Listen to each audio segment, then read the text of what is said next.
This is the Commonwealth, where we talk with creators of disruptive change. This episode may be the best one yet. We are talking with an indie pop singer-songwriter from Lincoln, Nebraska, Emmy Jo Hernandez. She is also my girlfriend. The best one potentially. yet? I mean, I really hyped you up. It was quite the introduction. That's crazy. I wrote that on the sheet. Yeah. So I work on a whole bunch of projects on the side outside of the Commonwealth. One being helping Emmy start her music career. Yeah, he's my manager. Yeah, manager / bodyguard / creative director. I got a promotion last week. You're pretty much in charge, but I get final say. But like, you tell me what to do, and I'm totally fine with that. Okay. All right. Well, that's exciting. Yeah. Yeah. Well, Emmy Jo, welcome to the Commonwealth. Emmy has also helped with the Commonwealth. The Commonwealth, for sure, in a bunch of different capacities, like social media. I started that. Yeah. You were Hunter before Hunter Bergman joined the show. Yeah, thank you for doing your job, Hunter. I appreciate you, and I appreciate, you taking over the role. Yeah. Hunter is really good at what he does. Yes, most definitely he is. All right, Emmy. So, for people who may not be familiar with your music, where are you at in your music career right now? Where am I at? Yeah. I would say that I'm blooming in my music career. It still feels so early for me. Like, I don't feel like I could say I'm an established artist by any means. Okay.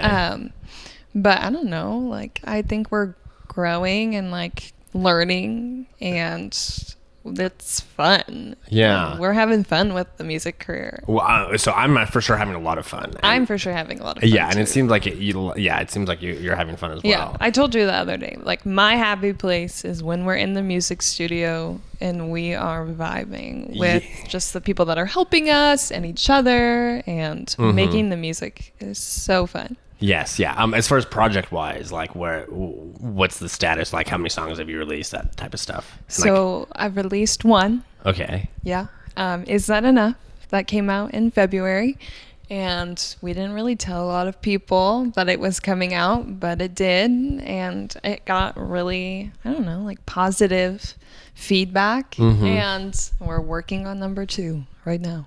Yes. And in the talks of more after number 2. A lot of talks on a bunch of different stuff. We're shooting like a music video type thing next Friday. We are. We did an NPR Tiny Desk contest. Like, NPR's Tiny Desk does a contest for indie musicians, and we created that last Sunday. Yeah. And that was fun and spontaneous. It was a lot of fun. That song that she performed isn't out yet, so we didn't really push We it. haven't pushed it out on social media at all. But it exists. So it exists, and we'll drop. Scouted, you could find it. Yeah, we'll drop it in the description. So if you're listening, you're probably like one of the few people that have actually found it. But it is really special, and I'm excited to see that grow. I'm excited to see all of this grow over time. I'm excited for the song to come out.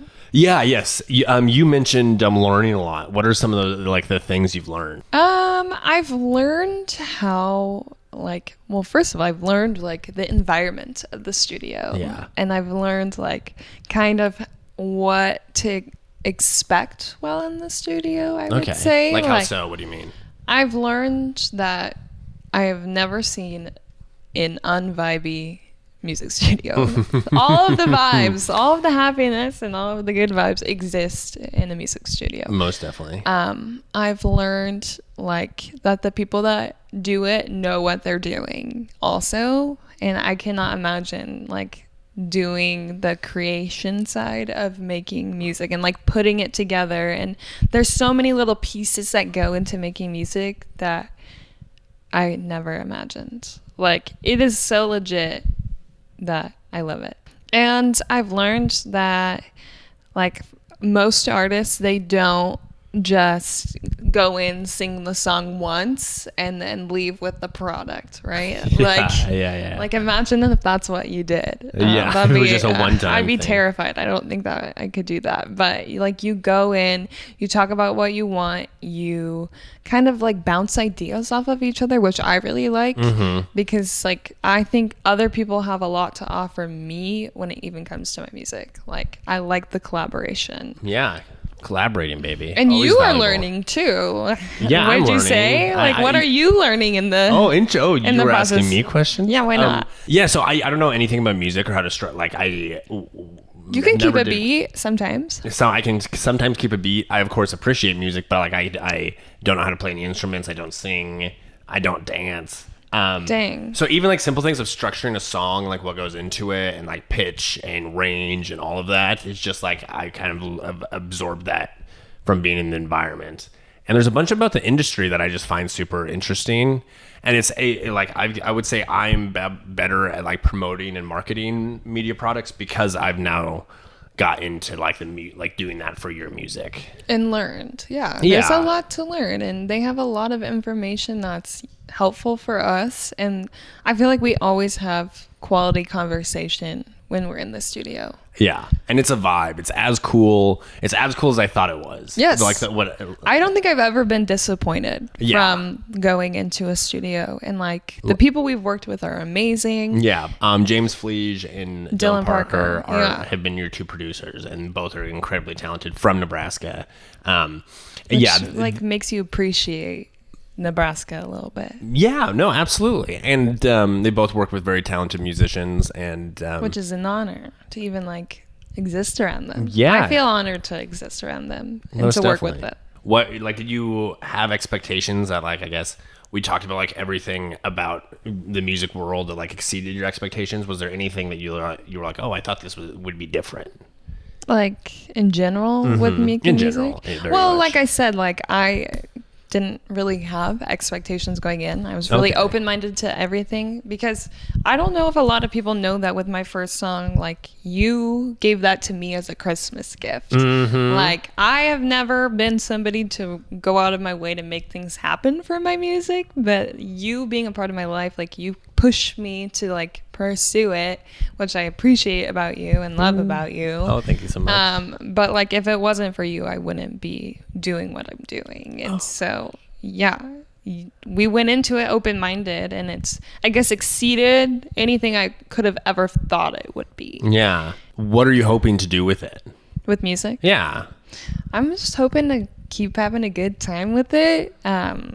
I don't know. It's hard for me to be like, this is it. Like, I'm going to be on a stage one day and perform for a whole bunch of people. Like, for me, I just want to put my music out and, like, my feelings out that I've had and, like, made into songs to, like, share with other people. And then hopefully they can relate to it, you know? Like, maybe somebody can take one small thing away from my songs and be like, wow, I really feel that, or I felt that before, you know? So you have the one song written, and rumor mill has it you have like 60 or 70. Rumor mill because I've seen the notes in her phone with like 60 or 70 songs. Yeah, I've started a whole bunch. Yes. I'm not really good at completing them unless immense pressure is on me. Yeah. Because that's kind of what happened with our other song. Yeah. The one that we're doing right now. But I love what came out of it. Yeah. Yeah. It's really good. What's your like approach to writing songs? Like, what was my approach to writing songs? Because I wrote most of these songs like 2 years ago. Okay. I think just feelings. Like, I don't feel like I'm always the best at expressing myself when I'm feeling emotional. I tend to do one of two things: cry. I cry a lot, or I like to like write things down to kind of process how I'm going through. So if I was feeling a lot of emotion, I would just take myself to a practice room and bring a practice room at the University of Nebraska-Lincoln. They have practice rooms in their music building. I would bring a pen and paper, and then I would just sit and start writing or playing the piano, and then something would come from that. So I guess that would be one way that I would write songs, or like I'd just start singing in my car because I lived all the way in South Lincoln and school was a good 20-minute drive, and going to classes, I would just take the emotion and then start belting in my car. And if I liked the way things sound, then I would take that to the practice room. Do you think there's 70 full-blown things? Like, do you hope to make every one of them? I feel like a lot of the songs that I have started, like, I think I could combine into one song. Like, I'm sure there's something that I've written before that I could, if I really thought about it, take it, add it to something else, and make that like one whole song. Does that make sense? But there's for sure got to be like an album in there somewhere. Yes. Yeah, like there's a storyline. Most definitely. What's the so like 2 years ago you said you were having like a creative like moment where you made like a whole like 70 songs in what a period of how long? Like 6 months maybe? Yeah. I think it was just I liked to like write, but I didn't know how to like finish the stories that I was writing. Okay. You know? Maybe my stories just weren't being finished. Yeah. They were just ending. And so I was like, oh, blah, blah, blah, to the piano. Yeah. Take it out on the piano. Well, my question is that we probably won't answer like in today, but like how do we get you back in that little creative mindset where you're just like churning out music? I don't think that we should. I don't think we should get me back into that because I was really sad when I was writing music. Like, I think I use emotion and like sadness as like inspiration for music.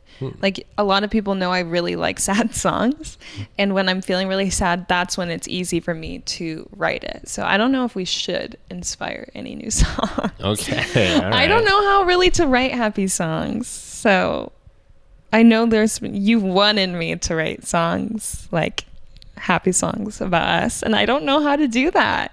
Okay. All right. Fair enough. I'm sorry. Yeah. No. The first song. I was thinking like because I am in a bunch of different media things, and I thought the first song would get about 1,000 plays. Yeah, I didn't have any expectation for it. Yeah. And when you asked me, I was like, all right. I think if we had 1,000 plays, that would like be good. Oh, for sure. Yeah. And now the song's been out for what, 5 months, and it has almost 7,000 plays. Crazy. Crazy. When you released it, there were hundreds of people that shared it on their Instagram on story. Instagram. Hundreds. Why do you think that first song resonated so well? Oh, I don't know. I literally don't know why. And like, people had so many nice things to say about it too.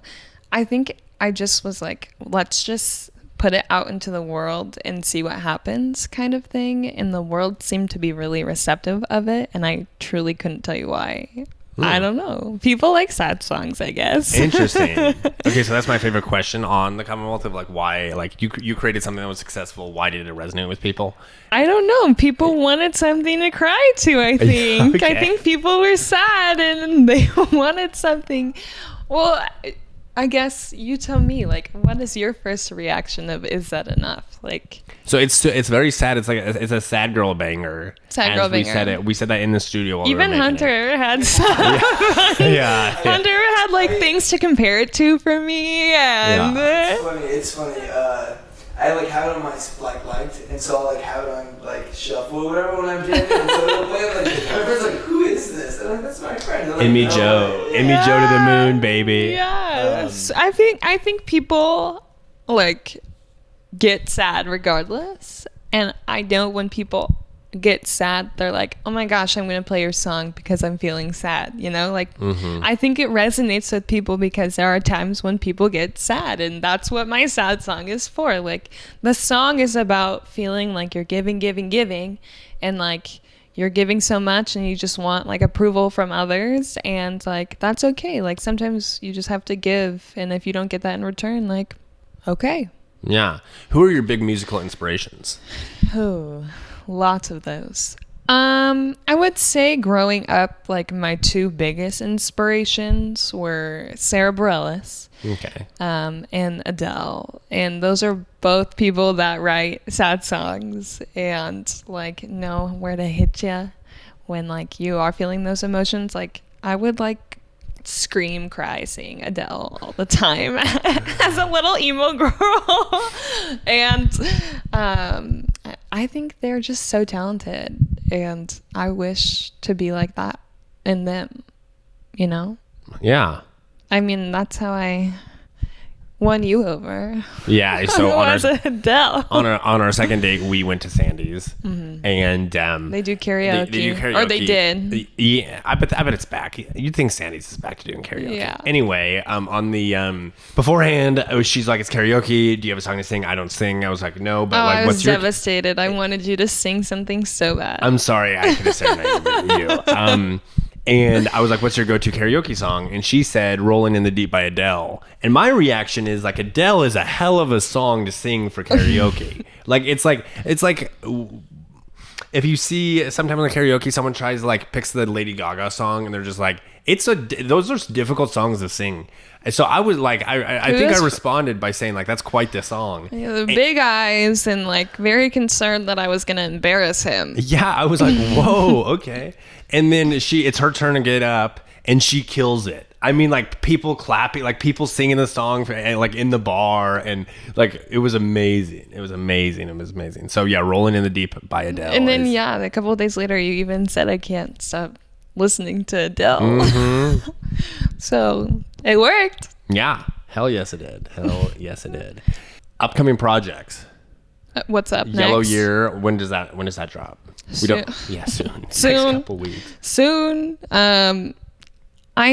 It's gonna be out, I bet, by next month. Mm-hmm. That's my hopes, because I really want people to be able to sit and jam to it this summer. I think it's gonna be a good summertime jam. And then other upcoming projects. I mean, we've been talking about what comes next. Yeah. Because we both enjoy going to the studio. We both enjoy the process of making music and the creative aspect of it. But yeah, I would love to do an EP. I would love to release a whole bunch of songs at one time so people have more to listen to, because I like to share it with others. I like to be helpful. Yeah. Give them something to cry to. Help people through emotions and all that. Yeah. Okay. Well, Emmy Jo, wonderful appearance on the Commonwealth. Thanks for having me. Do you have any other topics you wanted to touch on, or any questions? You pose questions to me. Most people don't do that. So yeah. Well, I just love asking you questions. Yeah, I know. Okay. Well, I love you so much. Thank you all for listening. And if you enjoyed Emmy and I talking, we have a podcast together. It is called The Emmy Jo Show featuring Nick. Yep. We just updated the intro music, and it's original intro music sung by yours truly, Emmy Jo. So go check that out, Emmy Jo, wherever you're listening to this podcast. It's not on YouTube, so if you're watching it, jump to the podcast app and give it a follow. The Commonwealth is a product of KZUM Radio and Hurrdat Media. The show is put on by Ashley Hansen. She does social media. Kalakua does the editing. Hunter Bergman is the executive producer. He's given the rocker signs in the background. What up, Hunter? We release episodes every single Monday, so tap that follow button so you don't miss a beat. Bye.